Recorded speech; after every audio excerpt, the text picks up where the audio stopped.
Hello అండి, అందరికీ నమస్కారం. మన చందమామ కథలకు మనసారా స్వాగతం. ప్రముఖ రచయిత్రి వసుంధర గారి జానపద కథలు దేవయ్య విద్యలు, అరపళ్ళెం నిండుపళ్ళెం, దండాల రాముడు, ఒంటింటి బిచ్చగాడు, మిత్రుడు శత్రువు, వెర్రిబాగులవాడు, ఈ 6 కథలను మన చందమామ వసుంధర గారి జానపద కథల సంపుటిగా అందిస్తున్నాం. ఈ కథల సంపుటి ఆడియో బుక్ మీద మీ కమెంట్స్ పోస్ట్ చేయండి. Thank you. ఇప్పుడు మనం చెప్పుకోబోతున్న కథ దేవయ్య విద్యలు. రచన ప్రముఖ రచయిత్రి వసుంధర గారు. ఈ కథ డిసెంబర్ 2003 చందమామలో ప్రచురించబడిందండి. ఇక కథలోకి వెళ్దామా? శివగంగాపురం గ్రామస్తుడు దేవయ్య రైతు కుటుంబంలో పుట్టాడు. పొలం పనులు చేస్తూనే వాడు పండితుల సాయంతో శాస్త్రాలు చదివాడు. కవిత్వం చెప్పడం, పాటలు పాడడం, బొమ్మలు గీయడం లాంటి విద్యల్లో కూడా అంతో ఇంతో ప్రవేశం సంపాదించాడు. తండ్రి ధర్మయ్య వాణ్ణి ఏదో ఒకదాని మీద దృష్టి పెట్టరా, అన్నీ నేర్చినా ఎందులోనూ ప్రావీణ్యం లేకపోతే ముందు ముందు బ్రతుకు తెరువు కష్టమవుతుంది అని తరచుగా హెచ్చరిస్తుండేవాడు. కానీ దేవయ్య ఆ మాటలు చెవికెక్కనీయకుండా, రోజులు మారాయి నాన్నా, ఇప్పుడు సుఖంగా బ్రతకాలంటే పూర్వంలా ఏ ఒక్క విద్యో తెలిస్తే సరిపోదు, నేనింకా చాలా చాలా విద్యలు నేర్చుకుంటాను అనేవాడు. ధర్మయ్యకు 10 ఎకరాల పొలముంది. ఒకప్పుడు ఆయనకు 2 ఎకరాలే ఉండేది. వ్యవసాయం మీదే దృష్టి పెట్టి ఎంతో కృషి చేసి ఆయన బాగా సంపాదించాడు. తండ్రి చేసిన అప్పులు తీర్చడంతో పాటు కష్టాల్లో ఉన్న అన్నను ఆదుకున్నాడు. 2 చెల్లెళ్ల పెళ్లిళ్లు చేశాడు. ఈ మధ్యనే ఘనంగా కూతురు పెళ్లి కూడా చేశాడు. ఇన్ని చేసిన ఆయనకు కొడుకు దేవయ్య గురించి నిత్యం దిగులుగా ఉంటుంది. ఎందుకంటే దేవయ్యకు ఉన్న గ్రామంలో కాక పట్నంలో స్థిరపడాలని ఉన్నది. అవతలివాడు నోరు విప్పేలోగా తన గురించిన గొప్పలు చెప్పుకోవడమే వాడికి అలవాటు. నీ గురించి నీవు చెప్పుకోవడం కాదురా, ముందు ఎదుటి వాళ్ళ గురించి తెలుసుకుని వాళ్ళలో పనికొచ్చేదేమైనా ఉంటే నేర్చుకోవాలి, లేకుంటే నీ పని ఎక్కడ వేసిన గొంగలి అక్కడే అన్నట్లు ఉంటుంది అంటూ ధర్మయ్య కొడుకును చాలాసార్లు హెచ్చరించాడు. కానీ ప్రయోజనం లేకపోయింది. ఇలా ఉండగా ఒకరోజున దేవయ్య మేనమామ సీతయ్య వాళ్ళింటికి వచ్చాడు. ఈడొచ్చిన తన కూతురు రాధకు దేవయ్యే చక్కని జోడని పదే పదే చెప్పాడు. ధర్మయ్యకు ఆ పెళ్లి సంబంధం ఇష్టమే. కానీ దేవయ్య మాత్రం, నాకు చాలా విద్యలు వచ్చు, నాకు వచ్చిన వాటిలో సగమైన విద్యలు తెలిసిన అమ్మాయినే నేను పెళ్లి చేసుకుంటాను. రాధ నన్ను పెళ్లి చేసుకోవాలంటే ముందుగా రకరకాల విద్యలు నేర్చుకోవాలి అన్నాడు. నీకేం విద్యలు వచ్చో గాని నీ పేరు ప్రఖ్యాతులు వేరే ఎక్కడా వినలేదు. నీ విద్యల వల్ల ప్రయోజనం ఏమిటో నాకు తెలియదు. వాటిని ఉపయోగించి ఏ రాజు కొలువులోనో ఉద్యోగం సంపాదించు. అప్పుడు రాధ కూడా నువ్వు చెప్పిన విద్యలు నేర్చుకుంటుంది అన్నాడు సీతయ్య. అది సవాలుగా తీసుకుని దేవయ్య వెంటనే రాజధానికి ప్రయాణం కట్టాడు. అక్కడికి చేరుకున్నాక ఒక ధర్మసత్రంలో బస చేశాడు. అక్కడ గుబురు మీసాలున్న నడి వయస్కుడొకడు వాడికి పరిచయమయ్యాడు. దేవయ్య అతడికి తనను గురించిన గొప్పలన్నీ చెప్పుకుని, రాజు కొలువులో ఉద్యోగం సంపాదించాలని వచ్చాను. వెంటనే ఉద్యోగం దొరుకుతుందని నాకు నమ్మకమే. అయితే జీతం ఎంత అడగాలో తేల్చుకోలేకుండా ఉన్నాను అన్నాడు. నడివయస్కుడు కాసేపు ఆలోచించి, నువ్వు చెప్పిన దాన్ని బట్టి నీకు చాలా విద్యలు తెలుసు, కానీ రాజు కొలువులో వాటికి ఖాళీలున్నట్టు లేదు. నీకు కత్తి యుద్ధం గనక వస్తే రాజు కొలువులో అవకాశం ఉండొచ్చు అన్నాడు. కత్తి యుద్ధమా? అందులో నాకు కొంత ప్రవేశం ఉంది. ఎటొచ్చి దానికి కాస్త మెరుగులు దిద్దుకోవాలి. ఇక్కడ సరైన గురువు దొరుకుతాడా అని అడిగాడు దేవయ్య. ఇక్కడ వీరవరుడనే గురువు ఉన్నాడు. ఖడ్గ విద్యలో ఆయన్ను మించిన వారు ఉండరంటారు. సమర్థులకు ఆయన ఉచితంగా విద్య నేర్పుతాడు అన్నాడు నడివయస్కుడు. దేవయ్య మర్నాడు వాకబు చేసి వీరవరుడిల్లు తెలుసుకుని తను వచ్చిన పని చెప్పాడు. ఆయన అతన్ని పరీక్షించి, నీలో చురుకుతనముంది, దృష్టి పెట్టావంటే వారం రోజుల్లోనే ఖడ్గ విద్యలో మంచి ప్రావీణ్యం సంపాదించగలవు అంటూ వాడిని శిష్యుడిగా చేర్చుకున్నాడు. వారం రోజుల్లోనే దేవయ్య గురువు మెప్పు పొందేంతగా ఖడ్గ విద్యలో మెలకువలు ప్రదర్శించసాగాడు. వారం రోజుల తర్వాత దేవయ్యకు సత్రంలో మళ్ళీ నడివయస్కుడు కనిపించాడు. ఆయనతో దేవయ్య మర్నాడే తను రాజు కొలువులో చేరబోతున్నట్టు చెప్పాడు. అందుకు నడివయస్కుడు, అయ్యో, నిన్న ఒక యువకుడు తన ఖడ్గ విన్యాస సామర్థ్యాన్ని ప్రదర్శించి రాజు కొలువులో చేరిపోయాడు. అయితే రాజుగారి కోశాగారంలో ఆదాయ వ్యయాల లెక్కలు వేయడానికి ఒకరు కావాలట. ప్రయత్నించి చూడు. ఎటొచ్చి కోశాగారపు లెక్కలు విభిన్నంగా ఉంటాయి. ముందుగా ప్రముఖ గణితజ్ఞుడు భాస్కరయ్యను కలుసుకుంటే ఆయన నీకు కొన్ని సులువైన మార్గాలు నేర్పవచ్చు అన్నాడు. దేవయ్య మర్నాడు భాస్కరయ్యను కలుసుకుని ఆయన్ను మెప్పించి వారం రోజుల్లో కోశాగారపు లెక్కల విభిన్న పద్ధతులన్నీ బాగా తెలుసుకున్నాడు. అయితే అప్పటికి 3 రోజుల ముందే కోశాగారపు ఖాళీ కూడా భర్తీ అయిన విషయం ఆ తర్వాతనే వాడికి తెలిసింది. అప్పటికీ దేవయ్య నిరుత్సాహపడక రాజు కొలువులో తనకు ఇంకేదైనా అవకాశం ఉందేమో చెప్పమని నడివయస్కుణ్ణి అడిగాడు. ఈ విధంగా వారానికొక కొత్త విద్యలో ప్రావీణ్యాన్ని సంపాదించడానికి కృషి చేయడంలో నీకు శ్రమ అనిపించడం లేదా అని అడిగాడు నడివయస్కుడు. నాకు విద్యాదాహం ఎక్కువ. విద్యాభ్యాసానికి చేసే కృషి నాకు శ్రమ అనిపించదు అన్నాడు దేవయ్య గర్వంగా. అయినప్పటికీ నీవు నీ మేనమామను సవాలు చేసి 1 రోజులు గడిచిపోయాయి. ఇంతవరకు రాజు కొలువులో ఉద్యోగం సంపాదించలేకపోయావు. కాబట్టి నీవిక శివగంగాపురం వెళ్ళిపో. నీ మేనమామతో ఓటమిని అంగీకరించు. రాధని పెళ్లి చేసుకుని నీ తండ్రికి వ్యవసాయంలో సాయపడు అన్నాడు నడివయస్కుడు. ఇందుకు దేవయ్య అయిష్టంగా, నా మేనమామతో చేసిన సవాలులో నేను ఓడిపోయి ఉండవచ్చు, కానీ నేను నేర్చిన విద్యల వల్ల ఏ ప్రయోజనమూ లేదన్న ఆయన మాటను నిజం కానివ్వను. ఎప్పటికో ఒకప్పటికి రాజు కొలువులో ఉద్యోగం సంపాదిస్తాను అన్నాడు. రాజు కొలువులో ఉద్యోగం సంపాదించడానికే అయితే నీ విద్యలు పూర్తిగా నిష్ప్రయోజనం అన్నాడు నడివయస్కుడు నమ్మకంగా. అయితే నేనిప్పుడు నీతోనే సవాలు చేస్తున్నాను.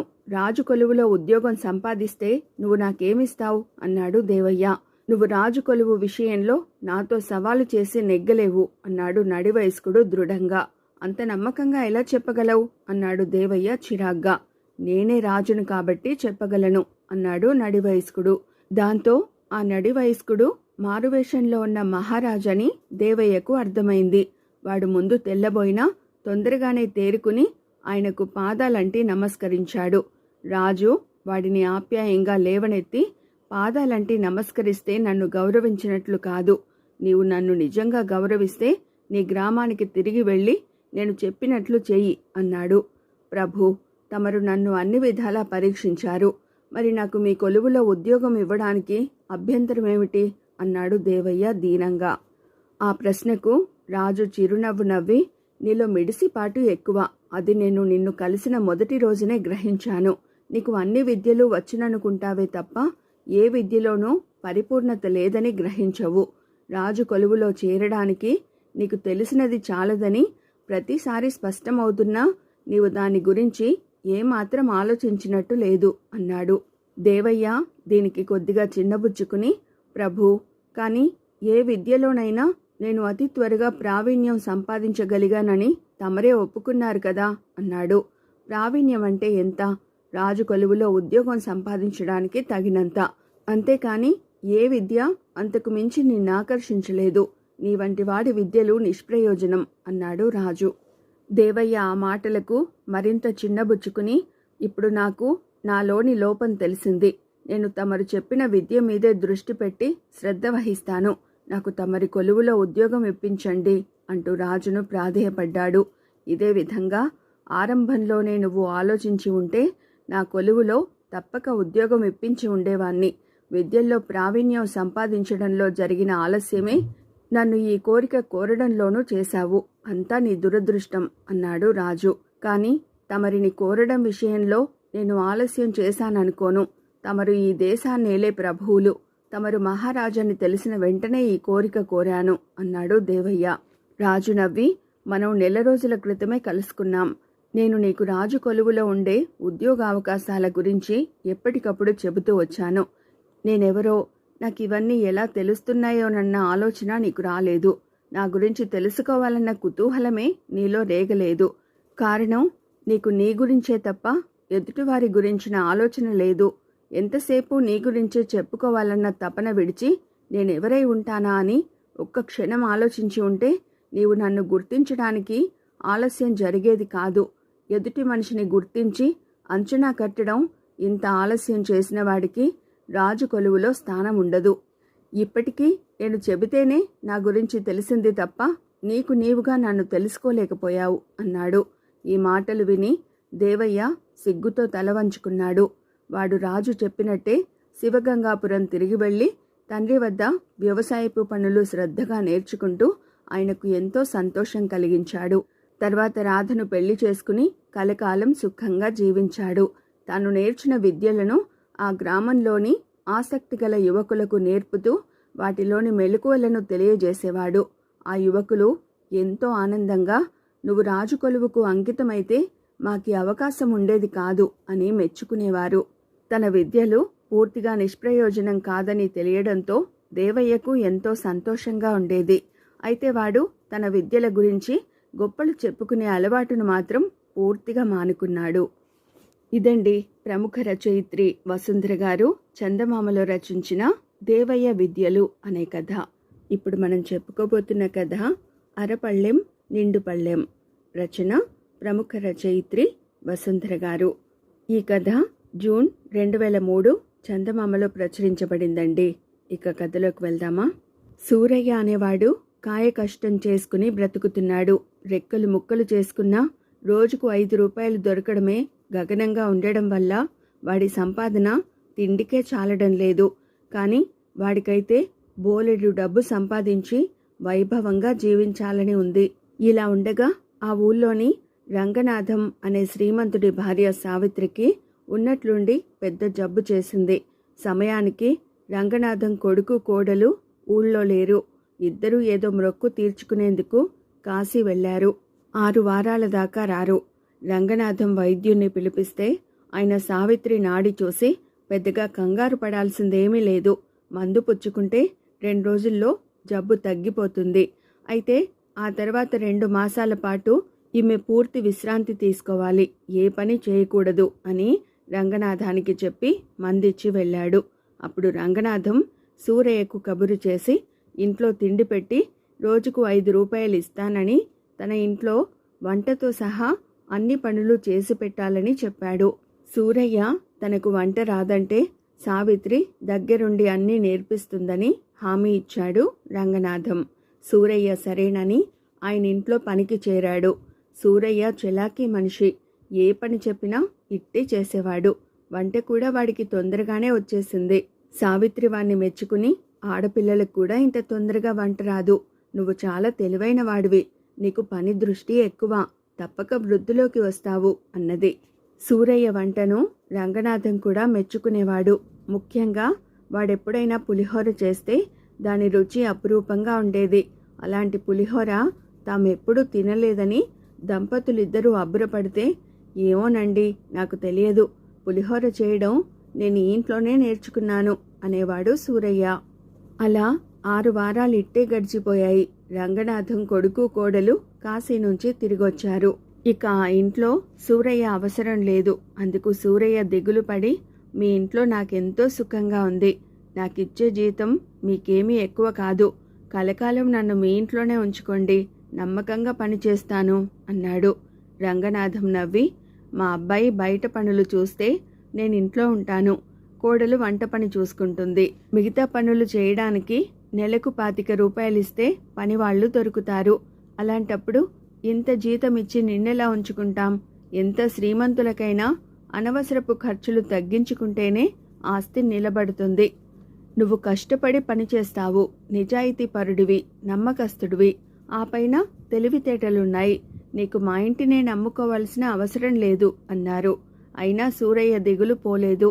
కొంతసేపు తల వంచుకుని ఆలోచించి, బాబూ, నా తెలివి మెచ్చుకున్నది ఇంతవరకు మీరొక్కరే. నా తెలివి నాకు కూడు పెడుతుందని మీకు అనిపిస్తే ఆ ఉపాయం కూడా మీరే చెప్పండి అన్నాడు రంగనాథంతో. ఒరేయ్, నీకులాగా పులిహోర చేసేవాన్ని ఇంతవరకు నేను చూడలేదు. మన ఊరి చివరి సంతలో పులిహోర చేసి అమ్మావంటే నీ జాతకం మారిపోతుంది. పెట్టుబడికి డబ్బు కావాలంటే అప్పుగా నేనిస్తాను అన్నాడు రంగనాథం.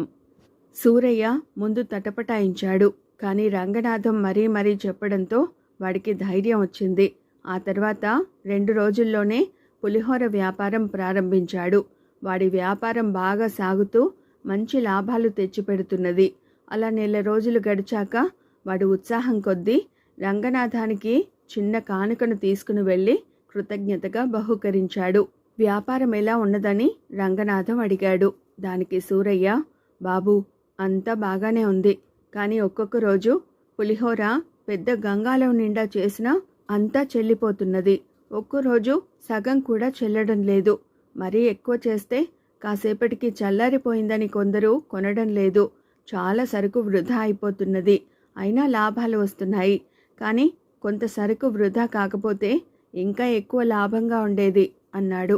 రంగనాథం దీనికి చిరాకు పడి, వ్యాపారం అంటే కొనేవాళ్లకు సదుపాయంగా ఉండాలి, నీకు కాదు. కొందరు కొద్దిగా తినడానికే ఇష్టపడతారు. నీకు నీ సాయానికి ఒక మనిషిని పెట్టుకో. అప్పటికప్పుడు అన్నం వండడానికి, పులిహోర పోపు చేయడానికి, సరుకు వేడిగా ఉండడానికి పొయ్యి సెగ ఉండేలాగా 3 పొయ్యిలు సిద్ధం చేసుకో.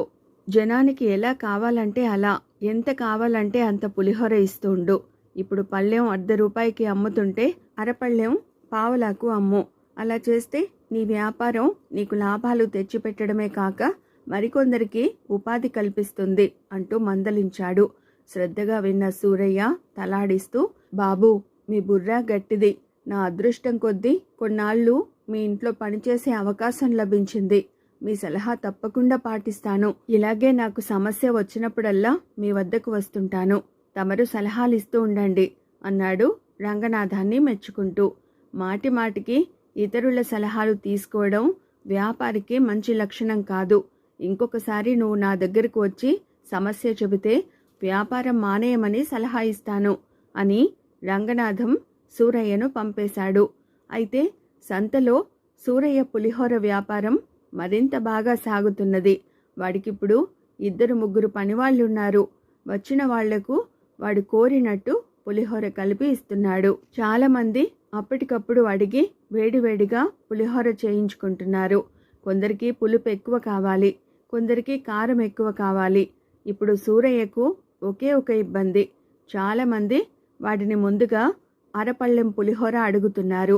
అది తిని రుచిగా ఉందని ఇంకో అరపళ్ళెం చేయించుకుంటున్నారు. సూరయ్యకు అరపళ్ళెం చేయాలన్నా, పళ్ళెం నిండా చేయాలన్నా తీసుకునే సమయం ఒకటే. అందువల్ల 10 నిండు పళ్ళాలు అమ్ముడుపోవలసిన సమయంలో 10 అరపళ్ళాలు మాత్రమే అమ్ముడుపోతున్నాయి. తినేవాళ్ళెవరూ ఎలాగూ నిండు పళ్ళానికి తక్కువ తినడం లేదు. ఈ సమస్యను ఎలా పరిష్కరించాలా అని కొన్నాళ్ళు తీవ్రంగా ఆలోచించసాగాడు సూరయ్య. సూరయ్య వ్యాపారం ఎలా సాగుతున్నదన్న కుతూహలం రంగనాథానికి ఉంది. కొద్ది మాసాలుగా సూరయ్య ఆయన్ను కలుసుకునేందుకు రాలేదు. అందువల్ల ఒకసారి తనే స్వయంగా సంతకు వెళ్ళి వాడి వ్యాపారం తీరు, పులిహోర రుచి చూడాలని ఆయన అనుకున్నాడు. ఒకనాడు రంగనాథం సంతకు వెళ్లేసరికి సూరయ్య దుకాణం వద్ద చాలా రద్దీగా ఉంది. 2 మనుషులు వంట పొయ్యిల వద్ద హడావుడి పడుతున్నారు. ఒక మనిషి సూరయ్యకి విస్తరాకులు, పళ్ళాలు, జనానికి మంచినీళ్లు అందిస్తున్నాడు. సాయంకాలం అయ్యే కొద్దీ ఒకరు వెనుక ఒకరుగా మనుషులు వస్తున్నారు. కూర్చోవడానికి కూడా చోటు లేనంత రద్దీ తయారైంది. రంగనాథం సూరయ్య పళ్ళెం నిండా సర్దుతున్న పులిహోరను చూసి ₹1/2కి చాలా ఎక్కువే ఇస్తున్నాడు. నేనైతే ఇంత తినలేను, అరపళ్ళెం తీసుకోవాలి అనుకుంటూ దగ్గరకు వెళ్ళి మంచినీళ్ళు అందించే మనిషితో తనకు ఒక అరపళ్ళెం పులిహోర కావాలని చెప్పాడు. క్షణాల మీద పులిహోర అందింది. కానీ రంగనాథాన్ని ఇంకా సూరయ్య చూడలేదు. రంగనాథం పులిహోరను చూసి అది పళ్ళెం నిండుగా ఉండడం గమనించి ఆశ్చర్యపడ్డాడు.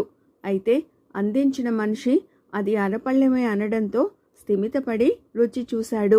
పులిహోర అద్భుతంగా ఉంది. తనకు తెలియకుండానే ఆయన అదంతా తినేసి పావలా కాసు తీసి మంచినీళ్లు తెచ్చిన మనిషికివ్వబోతే వాడు, అయ్యా, తమరు ₹1/2 ఇవ్వాలి అన్నాడు. కానీ నేనడిగింది అరపళ్ళెం కదా అన్నాడు రంగనాథం కాస్త గట్టిగా. అప్పుడు సూరయ్య ఆ గొంతు గుర్తుపట్టి తలెత్తి చూసి రంగనాథానికి చటుక్కున నమస్కరించి, ఒరేయ్, ఆ బాబు దగ్గర డబ్బు తీసుకోకు అంటూ తన మనిషిని హెచ్చరించాడు. రంగనాథం అక్కడ రద్దీ కాస్త తగ్గేదాకా ఆగి సూరయ్యతో, వ్యాపారంలో లాభాలెక్కువ రావాలనుకోవడం తప్పు కాదు, కానీ జనాన్ని మోసం చేయకూడదు. నీ మనిషి నాకు అరపళ్ళెం పులిహోర ఇచ్చి నిండు పళ్ళెం ధర అడుగుతున్నాడు అన్నాడు. అందుకు సూరయ్య నవ్వి, బాబూ, అందరూ ఒక నిండు పళ్ళెం బదులు 2 అరపళ్ళాలు తింటుంటే నాకు పని ఎక్కువైంది. అరపళ్ళెం ఇవ్వనంటే జనం పులిహోర కొనకుండా వెళ్ళిపోతున్నారు. అందుకని నిండు పళ్ళాన్నే అరపళ్ళమని ₹1/2కే అమ్ముతున్నాను. నేను సరుకు తగ్గించలేదు, ధరను పెంచలేదు. నిండు పళ్ళానికి అరపళ్ళెమని పేరు పెట్టాను అంతే. ఇందులో మోసం ఉందంటారా అన్నాడు.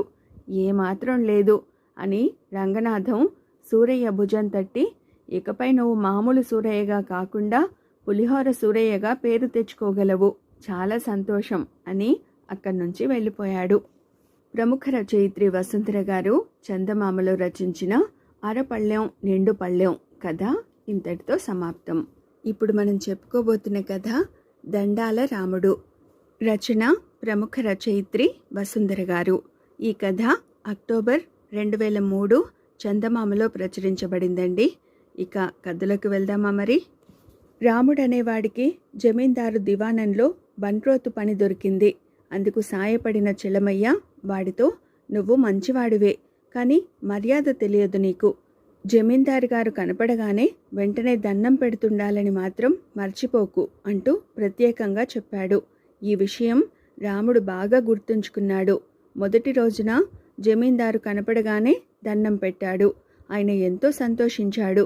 ఆయన అక్కడున్న వారితో మాట్లాడుతూ రాముణ్ణి మళ్ళీ చూశాడు. రాముడు ఆయనకు మళ్ళీ దండం పెట్టాడు. జమీందారు వాడి వినయానికి సంతోషించి పిలిచి ఏదో పని చెప్పాడు. పని ముగించుకుని వచ్చి రాముడు జమీందారుకు మళ్ళీ దండం పెట్టి పని అయినట్టు చెప్పాడు. అలా వాడు జమీందారు కనపడినప్పుడల్లా దండం పెట్టడం అలవాటు చేసుకున్నాడు. జమీందారు వాడికి ప్రతిరోజు చాలాసార్లే కనపడేవాడు. అంతేకాదు, జమీందారు మళ్ళీ రాముడి వైపు తిరగగానే వాడు వెంటనే ఆయనకు దండం పెట్టేవాడు. జమీందారు వాడి వినయానికి మెచ్చి తనకు అంగరక్షకుడిగా నియమించాడు. అప్పటి నుంచి వాడు జమీందారు వెన్నంటే ఉండసాగాడు. మామూలుగా జమీందారు ముందు నడుస్తుంటే రాముడు వెనకాలే నడిచేవాడు. వాడితో ఏమైనా చెప్పాలని తల వెనక్కు తిప్పితే రాముడు వెంటనే ఆయనకు దండం పెట్టేవాడు. ఏదైనా ఆలోచిస్తున్నప్పుడు జమీందారుకు అటు ఇటు పచార్లు చేయడం అలవాటు. రాముడు అక్కడే నిలబడి ఆయన వెనక్కు తిరిగి తన వైపుకు వచ్చినప్పుడల్లా వాడు ఆయనకు దండం పెట్టేవాడు. ఒకసారి జమీందారుకు మెడ నొప్పి చేసింది. మెడకు వ్యాయామం కావాలని రోజు కాసేపు ఆయన మెడను కుడి పక్కకు ఎడమ పక్కకు తిప్పుతుండాలని వైద్యుడు చెప్పాడు. అలాంటి సమయాల్లో రాముడు ఆయన కుడి పక్కనే ఉండి ఆయన తలను కుడి పక్కకు తిప్పినప్పుడల్లా దండం పెట్టేవాడు. రాముడి దన్నాల గురించి దివాణంలో అందరికీ తెలిసిపోయింది. ఎందుకంటే వాడు దన్నాలు పెడుతున్నది సాక్షాత్తు జమీందారుకు. జమీందారు కూడా దన్నాలు వద్దని రాముడికి చెప్పలేదు. చూస్తూ చూస్తూ తనకు లభించే మర్యాదను తగ్గించుకోవడం ఏ ప్రభువుకు మాత్రం ఇష్టం ఉంటుంది. ఒకరోజు తెల్లవారుజామున జమీందారు ఊరికి సమీపంలో ఉన్న పొలాలకేసి వెళుతున్నాడు. రాముడు ఆయనను అనుసరించి నడుస్తున్నాడు. అలా కొంత దూరం వెళ్ళాక ఉన్నట్టుండి దొంగ ఒకడు వెనుక నుంచి వచ్చి రాముడి కాలు మీద తన్నాడు. రాముడు కిమ్మనకుండా కింద పడ్డాడు. అదే అదనగా దొంగ ముందుకు వెళ్ళి జమీందారు మెడలోని గొలుసును గుంజుకున్నాడు. ఆయన ఉలిక్కిపడి వెనక్కి చూస్తే కింద పడి ఉన్న రాముడు ఆయనకు దండం పెట్టాడు. రాముడు లేచే స్థితిలో లేడని జమీందారు తనే దొంగ వెంట పడుతూ, ఒరేయ్ రాముడు, తొందరగా లేచి దొంగను పట్టుకో అని కేకలు పెట్టాడు. ఆ కేక వింటూనే రాముడు లేచి నిలబడ్డాడు. వాడు పరుగు పరుగున పోయి దొంగను పట్టుకునేందుకు 2 చేతులు సాచాడు. అయితే దొంగ రాముణ్ణి తప్పుకుని పక్క నుంచి పరిగెత్తబోయాడు. రాముడు పక్కకు కదిలి వాణ్ణి ఆపేవాడే. కానీ ఆ సమయంలో దొంగ కేసు వస్తున్న జమీందారు కనిపించాడు. అంతే, రాముడు అప్రయత్నంగా 2 చేతులు జోడించి ఆయనకు దండం పెట్టాడు. అది అవకాశంగా తీసుకుని దొంగ శరవేగంతో పారిపోయాడు. జమీందారుకు చాలా కోపం వచ్చింది. చేతుల దొంగను విడిచిపెట్టేశాడని రాముణ్ణాయన మందలించాడు. అయితే రాముడు చేతులు జోడించి, అయ్యా, తమరు కనపడితే దండం పెట్టకుండా ఉండలేను. అందువల్లనే దొంగ తప్పించుకుని పారిపోయాడు. నేను దండం పెట్టడం తప్పైతే చెప్పండి, అలవాటు మానుకునేందుకు ప్రయత్నిస్తాను అన్నాడు. నీ దండం వల్ల 3 కాసుల బంగారు గొలుసు పోయింది అన్నాడు జమీందారు కాస్త కోపంగా. వెంటనే రాముడు, ఆ దొంగ ముఖం నేను చూశాను. వాడు మనూరు వాడే, పేరు తెలియదు. మళ్ళీ వాణ్ణి చూస్తే గుర్తుపట్టగలను. కాబట్టి తమరు చాటింపు వేయించండి. రాముడు దొంగను గుర్తుపట్టాడని మర్యాదగా గొలుసు ఇచ్చేస్తే తమరి విషయాన్ని అంతటితో వదిలిపెట్టేస్తారని, లేకుంటే ఊరందరినీ సమావేశపరిచి అసలు దొంగను పట్టి కఠినంగా శిక్షిస్తానని ఊరి వాళ్లకు తెలియచేయండి అన్నాడు. జమీందారు ఆ విధంగా చాటింపు వేయించాడు. మర్నాటికల్లా ఎలా వచ్చిందో ఆ గొలుసు జమీందారు పట్టెమంచం మీద ఉన్నది. జమీందారు రాముడి సలహాను మెచ్చుకుని, నా గొలుసు దొరికింది, కానీ దొంగ ఎవడో వాడికి నా కొలువులో పనిచేసే వాళ్లతో పరిచయం ఉంది. నువ్వెలాగోలా వాణ్ణి గుర్తుపట్టి నాకు తెలియజేయి అన్నాడు. దానికి రాముడు ఒక్క క్షణం తటపటాయించి, అయ్యా, నిజానికి నేను దొంగ ముఖం సరిగ్గా చూడలేదు. నా దండం వల్ల తమరి గొలుసు పోయిందని బాధపడి తమరిక నన్ను దండం పెట్టనివ్వరేమోనన్న దిగులుతో మెదడుకు బాగా పదును పెట్టి ఆ ఉపాయం ఆలోచించాను. నేను దొంగని గుర్తుపట్టలేనని నాకు తెలుసు, కానీ దొంగకు తెలియదు కదా. పట్టుబడితే తమరు కఠినంగా శిక్షిస్తారని భయపడి వాడు గొలుసును తమకు చేరే ఏర్పాటు చేశాడు అన్నాడు. నీ చేతులకు దండాలే కాదు, నీ బుర్రలో ఉపాయాలు దండిగానే ఉన్నవి. నువ్వు దొంగను సరిగ్గా చూడనప్పుడు విషయం నాకైనా చెప్పలేదేం అని అడిగాడు జమీందారు. అయ్యా, అసలే తమరు నా మీద కోపంగా ఉన్నారు. అప్పుడు దొంగ ముఖం చూడలేదని చెప్పడం మంచిది కాదు. అదే కాక నేను దొంగ ముఖం చూశానన్నాను కాబట్టే తమరు చాటింపు వేయించారు. లేకుంటే తమరు నా ఉపాయం మీద నమ్మకముంచేవారు కాదు అన్నాడు రాముడు. జమీందారు వాడి తెలివిని సమయస్ఫూర్తిని మెచ్చుకుని, ఒరేయ్, నాకిప్పుడెంతో సంతోషంగా ఉంది. వంటశాలకు వెళ్ళి ఈరోజు భోజనంలోకి 2 రకాల తీపి పదార్థాలు చేయమన్నానని నా మాటగా చెప్పు అన్నాడు. రాముడు వంటశాలకు వెళ్ళి ఆ విషయం చెబితే, వంటవాడు సరేనని, ఇప్పటికే పూర్ణం బూరెలు చేశాను, రుచి చూసి ఎలాగున్నాయో చెప్పు అంటూ వాడికొక బూరె ఇచ్చాడు. రాముడు అది తిని ఆశ్చర్యపోయాడు. అలాంటి రుచికరమైన బూరె అంతవరకు వాడెక్కడా తిని ఉండలేదు. ఇంకొకటి అడిగి తినాలనిపించినా మొహమాటం కొద్దీ ఊరుకున్నాడు. అయితే వాడి అదృష్టం కొద్దీ తన దగ్గరకు తిరిగి వచ్చిన వాణ్ణి కొద్ది క్షణాలకే మళ్ళీ జమీందారు వంటశాలకు పంపాడు. వంటవాడు వాడికి ఇంకొక బూరె రుచి చూపించాడు. ఆ రోజు జమీందారుకేమైందో రాముణ్ణి ఆగకుండా వంటశాలకు పంపుతూనే ఉన్నాడు. వెళ్ళినప్పుడల్లా రాముడికి వంటవాడొక బూరె రుచి చూపించసాగాడు. 10-12 బూరెలు తినేసరికి రాముడికి మొహం మొత్తి ఇంక వద్దన్నాడు. వద్దనకూడదు, ఇది నాకు జమీందారు గారి ఆజ్ఞ అన్నాడు వంటవాడు. అస్తమాను బూరెలే తినలేకపోతున్నాను, పోనీ ఇంకేదైనా రుచి చూపించు అని రాముడు వంటవాన్ని వేడుకున్నాడు. ఏమో మరి, జమీందారు గారు నీకు బూరెలే రుచి చూపించమన్నారు. మరేమైనా వంటకం కావాలంటే పోయి ఆయన్నే అడుగు అన్నాడు వంటవాడు విసుగ్గా. రాముడు మరి బూరెలు తినలేక జమీందారు గారి దగ్గరకు వెళ్ళి ఆ సంగతి చెప్పాడు. బూరెలు నీకు చాలా ఇష్టం కదా అన్నాడు జమీందారు. అయ్యా, ఇష్టమే, కానీ ఒకే రోజున అన్ని తింటే మొహం మొత్తుతుంది కదా అన్నాడు రాముడు. ఆ జవాబు విని జమీందారు చిరునవ్వు నవ్వి, ఒరే, నువ్వు నా మనసుకు ఆహ్లాదం కలిగించాలని దండం పెడుతున్నావు, అదే నాకిష్టం. నేను నీ పొట్టకు ఆహ్లాదం కలిగించాలని బూరెలు పెట్టించాను, అవి నీకిష్టం. మనసుకైనా మనిషికైనా మితి మీరితే మొహం మొత్తుతుంది, తెలుసుకున్నావు కదా అన్నాడు జమీందారు. అప్పటికి రాముడికి అసలు విషయం అర్థమైంది. ఆ రోజు నుంచి వాడు జమీందారుకు రోజుకు 2 సార్లే దండం పెడుతూ పరిమితిని పాటించసాగాడు. అయితే వాడికి దండాల రాముడు అన్న పేరు మాత్రం అలాగే ఉండిపోయింది. ఇదండి ప్రముఖ రచయిత్రి వసుంధర గారు చందమామలో రచించిన దండాల రాముడు అనే కథ. ఇప్పుడు మనం చెప్పుకోబోతున్న కథ ఒంటింటి బిచ్చగాడు. రచన ప్రముఖ రచయిత్రి వసుంధర గారు.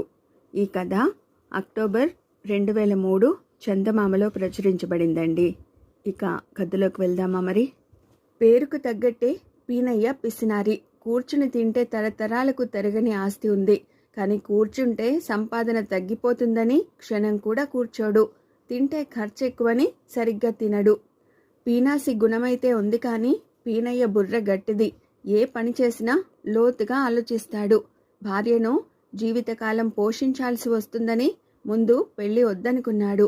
అయితే ఇంటి పనుల కోసం ఏ పని మనిషిని పెట్టుకున్నా పని సరిగ్గా చేసేది కాదు. ఏమన్నా అంటే ఎదిరించేది. నెల నెలా జీతం ఇవ్వాల్సి వచ్చినప్పుడు పీనయ్యకు ప్రాణాలు తోడేసినట్టుండేది. పెళ్ళామైతే జీతం బత్తెం అడగకుండా అన్న మాటకు నోరెత్తకుండా జీవితకాలం తనకు చాకరీ చేస్తుందని గ్రహించాక ఆయన పెళ్లి చేసుకోవాలని అనుకున్నాడు. పీనయ్య బాగా డబ్బున్నవాడు కావడంతో పీనాసి అని తెలిసినా ఆయనకు పిల్లనివ్వడానికి చాలామంది ఆడపిల్లల తల్లిదండ్రులు పోటీ పడ్డారు. హెచ్చు మొత్తం కట్నంగా ఇస్తామని ఆశ చూపారు. పీనయ్య దూరం ఆలోచించాడు. డబ్బున్న పిల్ల అయితే తను చెప్పిన మాట వింటుందన్న నమ్మకం లేదు. అదీ కాక పెళ్లి వైభవంగా జరుగుతుంది. ఆడపెళ్లి వారితో పాటు తనకు బాగానే ఖర్చవుతుంది. ఇలా ఆలోచించి ఆయన ఒక పేదింటి పిల్లను ఏ అట్టహాసము లేకుండా, పైసా ఖర్చు లేకుండా, కానీ కట్నం తీసుకోకుండా పెళ్లి చేసుకున్నాడు. పీనయ్య భార్య సీత ఎంతో అందమైనది. డబ్బున్న భర్త తనకు పట్టుబట్టలు కట్టబెడతాడని, మెడ నిండా నగలు దిగేస్తాడని, కాలు కింద పెట్టనీయకుండా పని వాళ్ళ చేత సేవలు చేయిస్తాడని ఆమె ఆశించింది. కానీ పెళ్ళయ్యాక ఆమెకు రోజంతా ఇంటి చాకిరీ ఎక్కువైంది.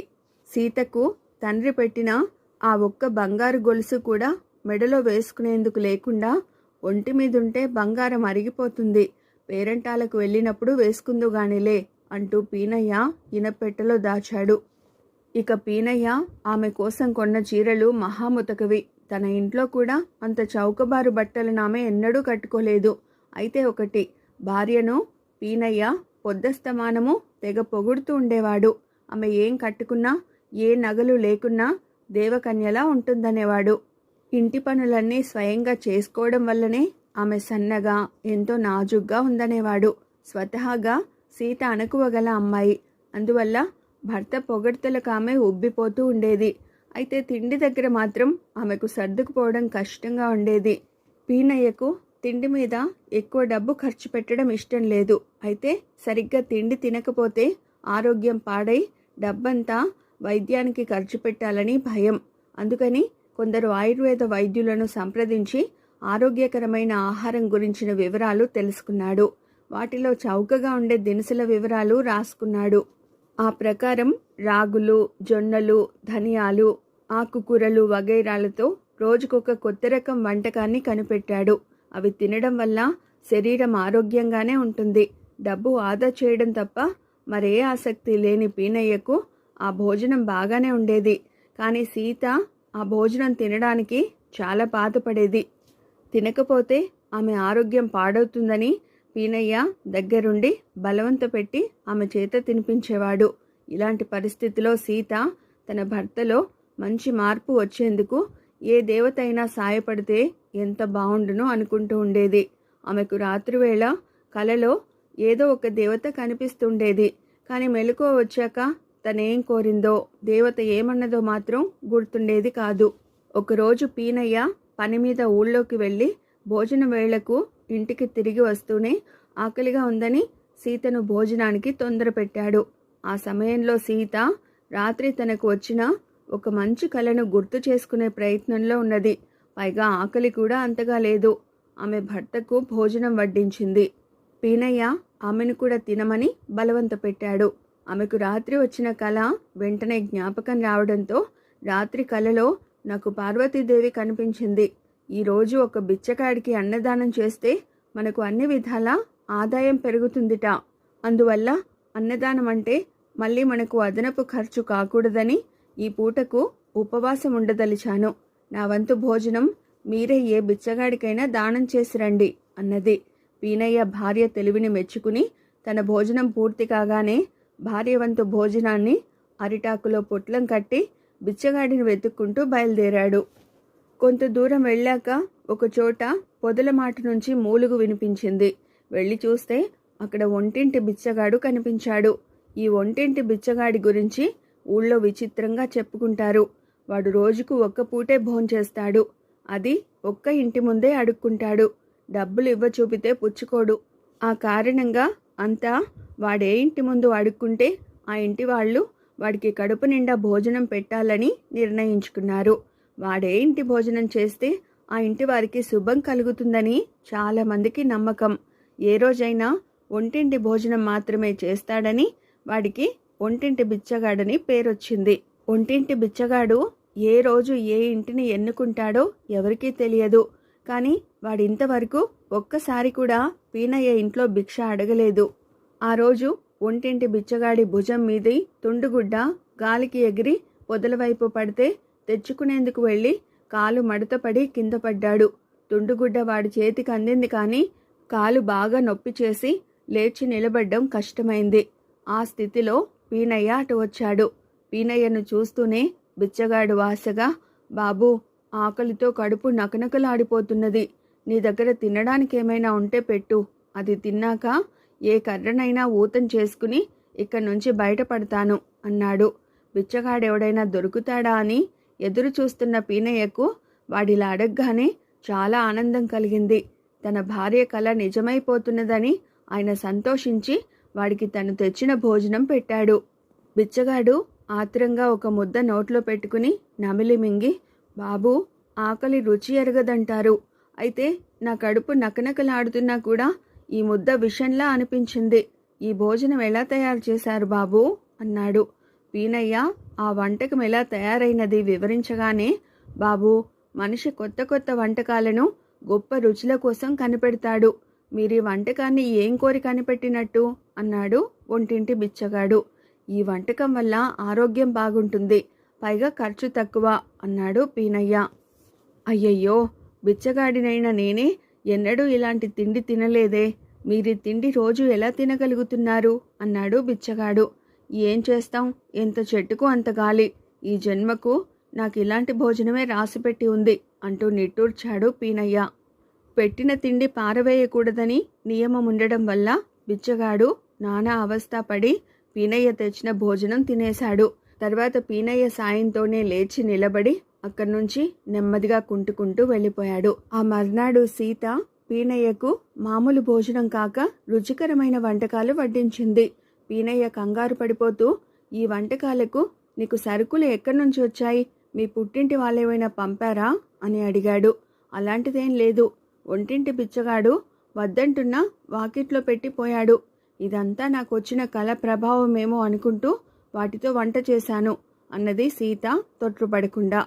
ఒంటింటి బిచ్చగాడికి భోజనం పెట్టిన ఇంటి వాళ్లకు మేలు జరుగుతుందని పీనయ్య విని ఉన్నాడు. ఆయన తనకు లాంటి అనుభవం ఇంకెవరికైనా జరిగిందేమో అని వీధిలోకి వెళ్ళి ఒంటింటి బిచ్చగాడిని గురించి అడిగితే, వాడు ఇంకే ఒంటింటి బిచ్చగాడు, వాడిప్పుడు చాలా ఇళ్లల్లో అడుక్కుంటున్నాడు. భోజనమే కాక డబ్బులిచ్చినా వద్దనకుండా తీసుకుంటున్నాడు అని చెప్పాడొక ఇంటాయన. ఇన్నాళ్ళు లేని మార్పు హఠాత్తుగా ఒంటింటి బిచ్చగాడిలో వచ్చినందుకు ఆశ్చర్యపడి వాణ్ణి వెతుకుతూ బయలుదేరాడు పీనయ్య. వాడు ఊరి చివర చింత చెట్టు కింద కనిపించాడు. పీనయ్య సందేహం విని, బాబూ, ఆకలితో ఉన్నప్పుడు మీరు అన్నం పెట్టి ఆదుకున్నారు. అందుకు మీకు నేనెంతో రుణపడి ఉన్నాను. అయితే మీరు తినే తిండి చూస్తే మీ మీద జాలి పుట్టింది. మీకోసం 4 ఇళ్ళు తిరిగి డబ్బులు అడుక్కుని వాటితో వెచ్చాలు కొని మీ భార్యకిచ్చాను. ఇక నుంచి రోజు అలాగే చేయాలనుకుంటున్నా. మీరు ప్రతిరోజు రుచికరమైన భోజనం చేయాలన్నది నా కోరిక అన్నాడు. బిచ్చగాడి మాటలు విన్న పీనయ్యకు తల తీసేసినట్టయింది. ఆయన ఆలోచనలో పడ్డాడు. ఒక్క పూట భోజనం పెట్టినందుకు అడుక్కునేవాడు కూడా ప్రతిఫలం ఇచ్చుకోవాలనుకున్నాడు. వాడు బిచ్చమెత్తి సంపాదించిన డబ్బుల్ని తనకే దానం ఇచ్చేస్తున్నాడు. అలాంటిది ఇంటి నిండా డబ్బు మూలుగుతున్నా తను ఇంటి ఇల్లాలికి కానీ ఇరుగు పరుగులకు కానీ ఏం మేలు చేస్తున్నట్టు? ఆనాటి నుంచి పీనయ్య మారిపోయాడు. ఒంటింటి బిచ్చగాడు తిరిగి ఒంటింటి బిచ్చగాడిగా మారిపోవడమే కాక పీనయ్య ఇంటి ముందు అడుక్కోవడం ప్రారంభించాడు. ఇదండి ప్రముఖ రచయిత్రి వసుంధర గారు చందమామలో రచించిన ఒంటింటి బిచ్చగాడు అనే కథ. ఇప్పుడు మనం చెప్పుకోబోతున్న కథ మిత్రుడు శత్రువు. రచన వసుంధర గారు. ఈ కథ అక్టోబర్ 2003 చందమామలో ప్రచురించబడిందండి. ఇక కథలోకి వెళ్దామా? రాజుగారి కొలువులో ఉన్నత పదవిలో ఉన్న మహానందుడు అహంకారి. ఆయన ఒక రోజున మిట్ట మధ్యాహ్నం మండుటెండలో రాజమార్గంలో నడుస్తుండగా కాలి చెప్పు తెగిపోయింది.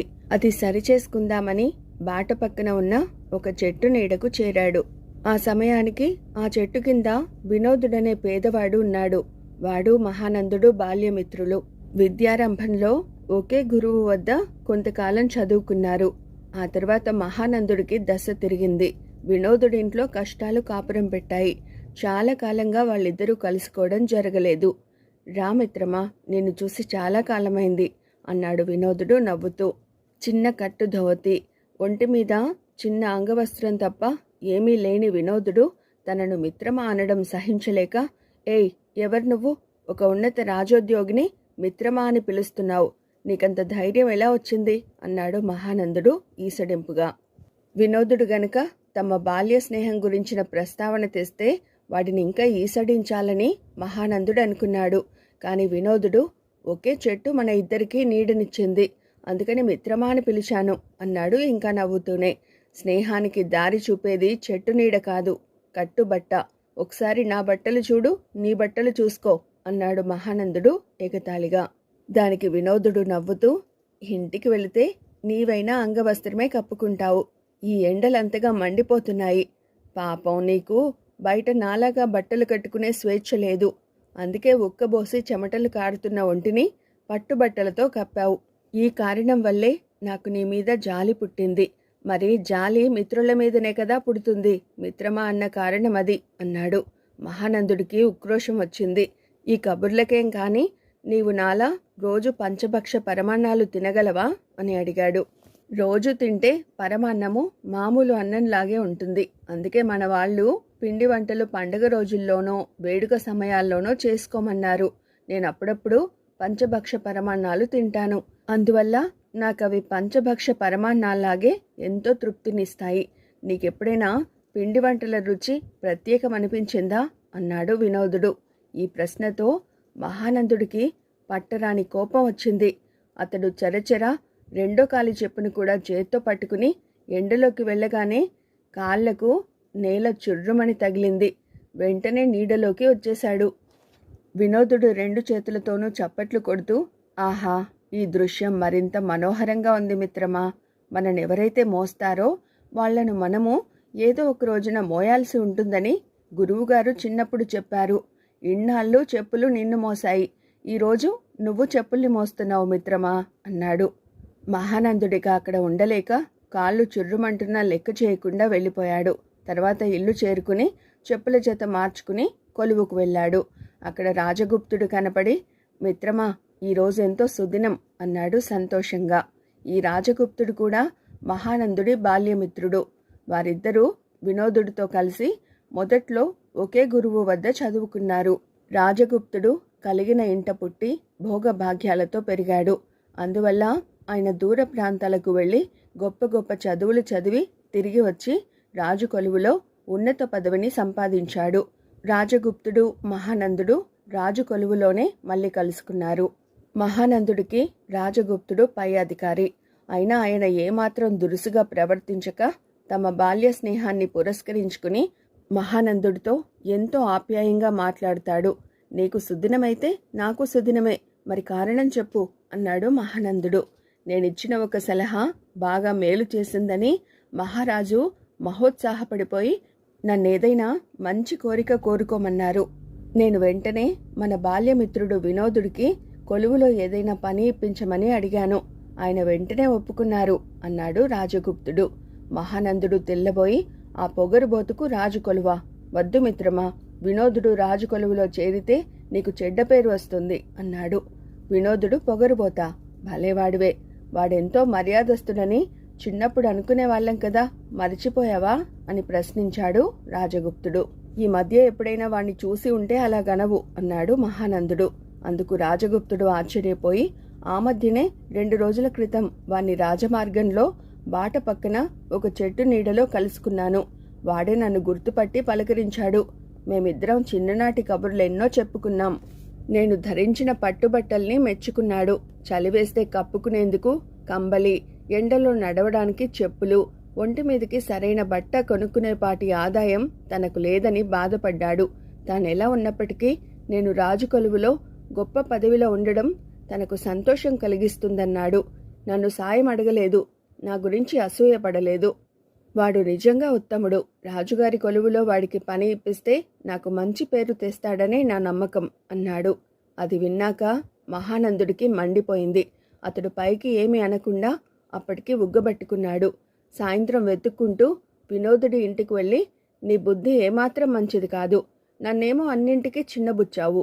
నా పై అధికారి రాజగుప్తుడిలో అవే లక్షణాలను ఆకాశానికెత్తి పొగిడావు.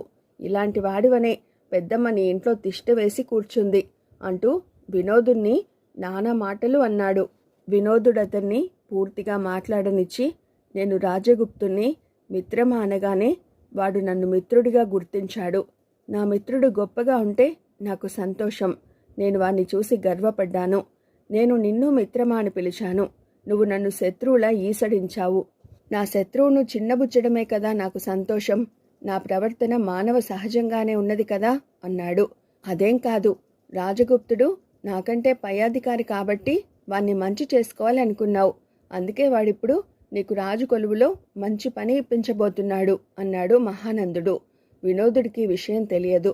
అందువల్ల ముందు ఆశ్చర్యపడ్డాడు. తర్వాత నెమ్మదిగా నా పరిస్థితి చూసి జాలిపడి అడగకుండా సాయపడాలనుకున్నాడు రాజగుప్తుడు. వాడు నేను ఊహించిన దానికంటే గొప్పవాడు అని అతడు మాటలు పూర్తి చేయకముందే రాజగుప్తుడు గుమ్మంలోంచి లోపలికి అడుగు పెడుతూ, మీ మాటలన్నీ విన్నాను. బాల్యమిత్రుడికి మేలు జరుగుతూ ఉంటే చూసి సంతోషించడానికి బదులు పనిగట్టుకుని నిందించడానికి వచ్చావు. ఇది చేయకూడని పని అని నీకు సిగ్గు కలగడం లేదా అని ప్రశ్నించాడు మహానందుణ్ణి.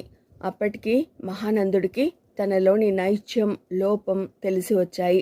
ఆ రోజు నుంచి అతడు తన అహంకారాన్ని విడనాడే ప్రయత్నం చేసి త్వరలోనే తన మిత్రులకే కాక శత్రువులకు కూడా మిత్రుడిలా ప్రవర్తించసాగాడు. ఇదండి చందమామలో వసుంధర గారు రచించిన మిత్రుడు శత్రువు అనే కథ. ఇప్పుడు మనం చెప్పుకోబోతున్న కథ వెర్రిబాగులవాడు. రచన వసుంధర గారు. ఈ కథ ఆగస్టు 2003 చందమామలో ప్రచురించబడిందండి. ఇక కథలోకి వెళ్దామా? కొంతకాలంగా రమణయ్య అనే రైతుకు ఏది కలిసి రావడం లేదు. వరి పంట కోతకు వచ్చిన సమయంలో పెద్ద వానపడి అంతా నష్టమైంది. మామిడి తోట పూతకు వచ్చేసరికి పొగమంచు కమ్మి పూత అంతా మాడిపోయింది. కూతురుకు పెళ్లి సంబంధం కుదిరినట్లే కుదిరి తప్పిపోయింది. రమణయ్య కొడుకు గోపాలానికి తాను తెలివైన వాడినని చాలా నమ్మకం. ఇంట్లో ఏ ప్రయత్నమో ఫలించడం లేదని అతడు జాతక మార్తాండ శివశర్మను కలుసుకున్నాడు. ఆయన ఏవేవో లెక్కలు కట్టి, మీ ఇంటిని ఒక క్షుద్ర దేవత పట్టి పీడిస్తున్నది. వారం పాటు పూజలు చేశాక ఒక వెర్రిబాగులవాడికి తృప్తిగా భోజనం పెట్టాలి అని చెప్పాడు. వెర్రిబాగులవాడా? ఇదంతా నాకు చిత్రంగా ఉంది అన్నాడు గోపాలం. చిత్రమేం లేదు, మీ ఇంట్లో అందరూ తెలివైన వాళ్ళు. ఈ క్షుద్ర దేవతకు తెలివైన వాళ్లను పీడించడం అంటే మహా ఇష్టం. వెర్రిబాగుల వాళ్లకు ఆ క్షుద్ర దేవత ఆమడ దూరంలో ఉంటుంది. మీరు చేసిన పూజలకు తృప్తురాలైనాక ఆమె మీ ఇల్లు విడిచిపెట్టి ఇంకొక తెలివైన వాడింటికి పోవాలనుకుంటుంది. అప్పుడు వెర్రిబాగుల వాణ్ణి చూపావంటే వెంటనే మీ ఇల్లు విడిచిపెట్టేస్తుంది అన్నాడు శివశర్మ. గోపాలం ఇంటికి వెళ్ళి తల్లిదండ్రులకు ఈ విషయం చెప్పాడు. మనకు వెర్రిబాగుల వాడెక్కడ దొరుకుతాడ్రా అన్నాడు రమణయ్య. అప్పుడు గోపాలానికి వీరభద్రం గుర్తుకొచ్చాడు. వీరభద్రం సూరయ్య కొడుకు. ఆ కుటుంబానికి రమణయ్య కుటుంబానికి దూరపు బంధుత్వం ఉంది. వాళ్ళు పొరుగురులో ఉంటున్నారు. వాళ్లకు ఇటీవల ఏ విధంగానూ కలిసి రావడం లేదని తెలిసింది. అందుకు కారణం వీరభద్రమేనని చాలామంది అంటారు. వీరభద్రం తను చాలా తెలివైన వాడిని అనుకుంటాడు. కానీ వాడొట్టి వెర్రిబాగులవాడు. అలా అంటే మాత్రం వాడు ఒప్పుకోడు. అందువల్ల అందరూ వానికి లేని గొప్పతనాన్ని అంటగట్టి మెచ్చుకుంటారు. ఎంతో తెలివైన వాడివని అంటారు. వాడు అపరిమితానందం చెందుతుంటాడు. గోపాలం వీరభద్రం గురించి తండ్రికి చెప్పి, మీకు వాడు గుర్తుకు రాకపోవడం ఆశ్చర్యంగా ఉంది అన్నాడు. వాడు వెర్రిబాగులవాడే, కానీ నువ్వు వెర్రిబాగులవాడివి కాబట్టి మా ఇంటికి భోజనానికి రా అని ఎలా పిలుస్తాంరా అన్నాడు రమణయ్య. భలే తెలివి నాన్న మీది. వాడికి వెర్రిబాగులవాడివని చెబుతావేమిటి? మాటలతో ఇంద్రుడివి చంద్రుడివి అని ఉబ్బేసి పిలిస్తే నమ్మేస్తాడు. వాడిని ఎలా మచ్చుగా చేసుకోవాలో నాకు తెలుసు. వాడి విషయం నాకు విడిచిపెట్టండి అన్నాడు గోపాలం. రమణయ్య సరేనన్నాడు. గోపాలం పొరుగురు వెళ్ళి వీరభద్రాన్ని కలుసుకుని కాసేపు ఆ కబురు ఈ కబురు చెప్పి, నీ గొంతు ఇంత తీయగా ఉంది, సంగీత సాధన చేస్తున్నావా అన్నాడు. ఆ చేస్తున్నాను, అంతేకాకుండా కవిత్వం కూడా చెబుతున్నాను అంటూ వీరభద్రం తను రాసిన పద్యాన్ని చదివాడు. చాలా గొప్పగా ఉంది. ఇన్ని విద్యలు రావడం నీ అదృష్టం. భగవంతుడు నిన్ను మరికాస్త అందంగా పుట్టించి ఉంటే ఎంతో బాగుండేది అన్నాడు గోపాలం. నేను చాలా అందగానని చాలామంది అంటారే అన్నాడు వీరభద్రం ఇబ్బందిగా. నేను అబద్ధం చెప్పను, ఉన్నమాటే అంటాను. నీ కవిత్వం బాగుంది, మెచ్చుకున్నాను. నీ గొంతు బాగుంది, ఒప్పుకున్నాను. నువ్వు తెలివైన వాడివని తెలుసుకున్నాను. అందం కాస్త తక్కువైతే ఆ మాట చెప్పాను. అంత మాత్రాన నువ్వు కురూపివేం కాదు.